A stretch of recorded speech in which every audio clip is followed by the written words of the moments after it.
sur les partis politiques. Les partis politiques illustrent la démocratie multipartiste et sont le symbole de la liberté d'opinion de nos compatriotes. Cela n'est pas discutable. Et il est hors de question de revenir sur cela, évidemment. La liberté est le fondement de la démocratie. Aller dans le parti de son choix ne doit pas être une option, mais doit être ouverte comme une possibilité réelle pour l'ensemble de nos compatriotes. Donc il ne s'agit pas d'éliminer les partis, loin de là. Cela étant dit, il nous faut reconnaître, nous les acteurs politiques, que nos insuffisances importantes ont discrédité notre démocratie au Mali. Et donc nous devons corriger ces insuffisances pour que les partis soient demain les vecteurs les plus efficaces de la démocratie, du développement, de la prospérité au Mali. Pour cela, je suggère un certain nombre de réformes. La première réforme est que nous devons mettre en place un organe indépendant, qui peut être le même organe indépendant par rapport au processus électoral, qui va avoir la fonction d'instruire les dossiers pour créer les partis, d'évaluer les partis en cours de fonctionnement, et pour ceux qui ne correspondent pas aux règles, de procéder aux sanctions appropriées. Ces sanctions peuvent être un simple avertissement, une mise en garde, une suspension temporaire ou simplement un retrait définitif de récépissé. Donc, le fait de faire disparaître le parti. Il faut que cet organe existe et qu'il soit indépendant. Parce que s'il est affilié à l'État, on peut dire qu'un parti au pouvoir, à travers cet organe, va faire disparaître ou va éliminer ses adversaires. Il faut que cet organe soit indépendant, qui travaille dans la transparence et que toutes ces décisions soient des décisions incontestables. Ensuite, autre suggestion, il faut que nous renforcions les obligations des partis. La première des obligations, c'est de participer à toutes les élections. Il est dit dans la Constitution que les partis sont créés pour solliciter le suffrage de nos compatriotes. On ne peut pas être créé pour solliciter le suffrage et ne pas le solliciter.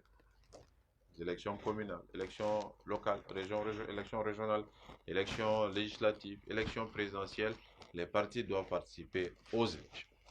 Un parti qui ne participe pas aux élections ne mérite pas d'être appelé parti politique.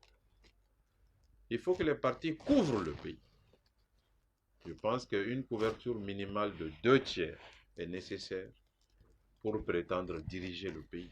Si on n'est pas présent dans le pays, si on ne le couvre pas, on ne peut pas prétendre aux responsabilités nationales. Un parti doit avoir un projet identifiable, qui doit être porté à la connaissance de nos compatriotes, non pas seulement à l'occasion des élections, mais de manière permanente. Qu'on connaisse les idées, les idéologies, les propositions des partis politiques.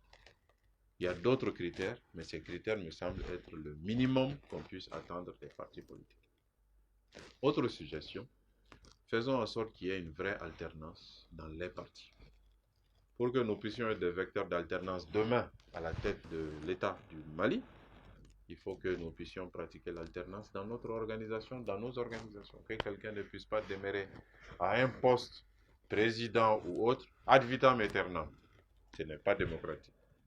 Ce ne serait pas positif pour le parti. Donc il faut que dans les textes, on puisse imposer que les partis observent l'alternance en leur sein. Autre élément, il faut que la transhumance, le fait de quitter un parti pour aller dans un parti, soit banni dans notre pays. Pour ce faire, quand un élu quitte son parti pour aller dans un autre parti, le minimum qu'on puisse faire, c'est qu'il perde son mandat. Parce qu'il a été élu en tant que parti. Quel que soit l'effort qu'il a fait, il a été élu en tant que parti. Il faut qu'il perde son mandat et qu'il ne puisse pas compétir pour le renouvellement de ce mandat. Quand quelqu'un qui est nommé à un poste au nom d'un parti quitte son parti pour un autre parti, il faut qu'il puisse perdre ce poste et qu'il ne puisse pas compétir de nouveau pour ce poste.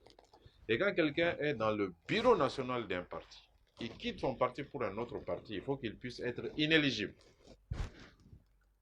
s'il n'a pas de mandat, qu'il ne puisse pas prétendre chercher un mandat. Quitter un parti pour un autre parti doit être fortement sanctionné dans un autre pays, parce que c'est aussi synonyme de prévarication, synonyme d'attitude négative et contre-productive. Autre suggestion, faisons en sorte que les partis portent des valeurs, que des dispositifs comme la déclaration de biens soient une obligation mentionnée dans les textes des partis afin que les responsables, quand ils arrivent aux responsabilités, ils puissent la pratiquer. Il faut qu'on puisse faire en sorte que les bonnes valeurs, la transparence, l'honnêteté, le fait de ne pas toucher aux biens publics soit une exigence dans les partis politiques. Qu'on ne puisse pas choisir comme candidat des gens qu'on sait très clairement que ces gens sont malhonnêtes. Et enfin, autre suggestion, il faut que sur le plan comptable et financier, les partis soient transparents. Les comptes des partis doivent être publiés, doivent être vérifiés par les structures publiques et aussi par les cabinets privés, et que les résultats de ces vérifications aussi soient publiés. Cela va nous obliger à être plus transparents, à être plus organisés et à démontrer à la population que nous sommes conscients que nous avons de lourdes responsabilités en matière démocratique et en matière de promotion des bonnes valeurs qui sont indispensables au nouveau Mali.